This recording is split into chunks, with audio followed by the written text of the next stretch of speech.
Hello everyone. आज हम आपको अपने इस यूट्यूब चैनल के माध्यम से आपको बताएंगे कि किस तरीके से एक स्ट्रेटजी बनाए मैपिंग करें किसी भी चैप्टर की, जिससे कि आप इसको इजीली पढ़ पाए। मैं यहाँ पर आपको अपने चैनल पे वेलकम करता हूँ नो माइंड मैपिंग पर, जहाँ पर हम बेसिकली हम दो ही चीज पर फोकस करेंगे। एक तो स्ट्रैटेजी पर, किस तरीके स्ट्रैटेजी बनाए और मैपिंग करें। और जो थर्ड हमारा होगा, बेसिकली हम थर्ड चीज भी यहाँ पर इंक्लूड करना चाह रहे हैं कि थर्ड है यहाँ पर क्विज। यानी first we have to make the strategy to crack the chapters. ठीक है, चैप्टर जैसे अगर हम बात करें तो फर्स्ट चैप्टर में अगर हम 10th क्लास का जो फर्स्ट चैप्टर लें, केमिकल रिएक्शन एंड इक्वेशन, तो इसमें किस तरीके की स्ट्रेटेजी बननी चाहिए, लाइक किस तरीके से हमें क्या क्या टॉपिक इंपॉर्टेंट है, क्या हम कवर अप करेंगे। ठीक है, जिससे कि हम मैक्सिमम आउटपुट यहाँ पे निकाल सकें। ठीक है, तो आपको बस इस लेक्चर में मेरे साथ बने रहना है, जिससे कि हम आपको एक प्रॉपर वे में टॉपिक वाइज टॉपिक बता सके कि आपको बेसिकली इस चैप्टर में ये ही पढ़ना है, इससे रिलेटेड ही पढ़ना है। एक्स्ट्रा अगर आप एक्स्ट्रा पढ़ोगे, in the sense you will be doing best, but एक प्रॉपर स्ट्रेटेजी में अगर इस सेगमेंट को पढ़ोगे तो there will be the great outcome you will going to achieve from this chapter. Okay, तो चलिए स्टार्ट करते हैं। तो पहला चैप्टर, जैसे कि आपको पता है 10th क्लास का केमिकल रिएक्शन एंड इक्वेशन, हमने जो ये चैप्टर का जो स्ट्रेटेजी बनाई है, ये बेसिकली एनसीईआरटी बेस पर है। ठीक है, तो एनसीईआरटी बेस पर है तो we are going to just work over NCERT. NCERT के मैक्सिमम क्या क्या टॉपिक्स हैं वो ही हम यहाँ पे डिस्कस करेंगे। तो देखो, सबसे पहला जो चैप्टर है वो आपका केमिकल रिएक्शन। ठीक है, तो सबसे पहले जो माइंड में क्वेश्चन आना चाहिए ना, what is chemical reaction and equation.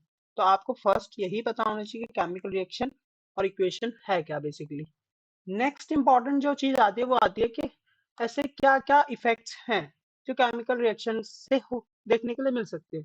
देखिए, अगर हम इसको सिंपली भाषा में समझे ना, तो सिंपली में ये है कि केमिकल रिएक्शन में जब भी कोई चीज न्यू चीज बनती है ना, तो उसको केमिकल रिएक्शन ही बोलते हैं बेसिकली। और केमिकल इक्वेशन क्या है कि जब भी हम किसी भी केमिकल रिएक्शन होती है तो उसमें किस तरीके से उसको हम राइट फॉर्म में यानी लिखित फॉर्म में लिख सके, इन अ रिटन फॉर्म हो, उसी को हम बोलेंगे केमिकल इक्वेशन। ठीक है, नेक्स्ट यहाँ पे इफेक्ट्स की बात करें तो इफेक्ट्स बेसिकली आपको पढ़ना है कि इफेक्ट्स में क्या क्या इफेक्ट्स हो सकते हैं। लाइक कलर चेंज हो सकता है किसी कंपाउंड्स का, या कलर कभी भी कोई चीज नई चीज का निर्माण हो रहा है तो वो कुछ अलग है, या किस तरीके से क्या चीज उसमें टेम्परेचर में चेंज है। तो आपको इसमें इफेक्ट्स पढ़ने हैं बेसिकली। ठीक है, नेक्स्ट है आपका के बैलेंस करना। देखिए, बैलेंस करना इंपॉर्टेंट है, क्योंकि बैलेंस से क्या क्यों करना है, क्योंकि laws of conservation of mass follow होना जरूरी है। जैसे कि laws of conservation of mass बोलता है कि कभी भी कोई भी चीज का ना तो निर्माण किया जा सकता है और ना कभी उसको खत्म किया जा सकता है। ठीक है, तो यहाँ पे आपको लॉज ऑफ कंजर्वेशन समझना है। लॉज ऑफ कंजर्वेशन बेसिकली क्या होता है कि जब भी कोई भी चीज को है ना बनाया जाता है, तो वो सिर्फ बनाया नहीं जाता, बेसिकली वो चेंज किया जाता है एक फॉर्म से दूसरे फॉर्म में। That is laws of conservation tell about. Okay, next topic, जैसे अभी यहाँ पे देखिए, बैलेंस एक केमिकल रिएक्शन है जिसमें आप देख सकते हो कि दोनों तरफ आयरन के Fe स्टैंड फॉर आयरन होता है, और यहाँ पे आयरन है और यहाँ पे Fe3, तो यानी दोनों तरफ बैलेंस है। ठीक है, जो नेक्स्ट आ गया इसमें टॉपिक है वो टाइप ऑफ केमिकल रिएक्शन। आपको केमिकल रिएक्शंस की कितनी टाइप्स होती है वो पढ़ना है। इसमें आप अगर बात करें तो कॉम्बिनेशन रिएक्शन होता है। कॉम्बिनेशन रिएक्शन यानी कंबाइन, जब दो चीज मिल करके कुछ बनाए तो that is combine.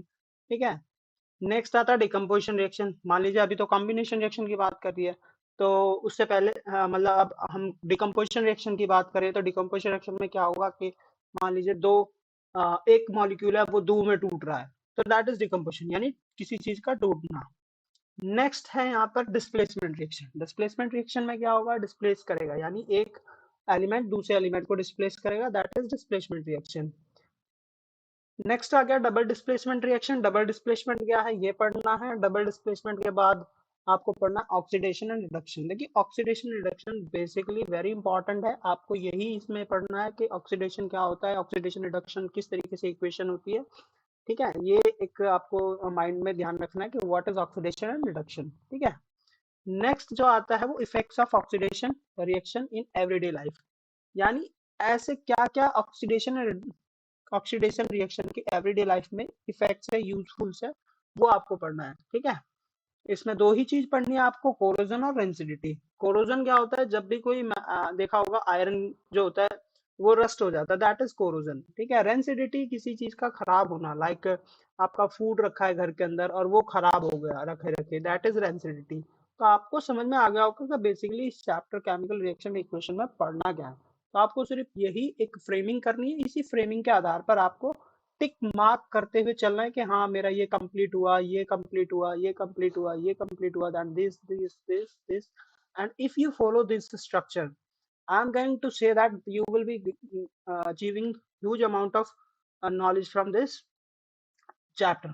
Okay, and अगर ये मैपिंग आपके एकदम माइंड में क्लियर है तो आपसे कोई भी टॉपिक नहीं छूटेगा। ठीक है, होप्स आपको ये एक मैपिंग, किस तरीके से मैपिंग करनी है किसी चैप्टर की, इजीली समझ में आई होगी।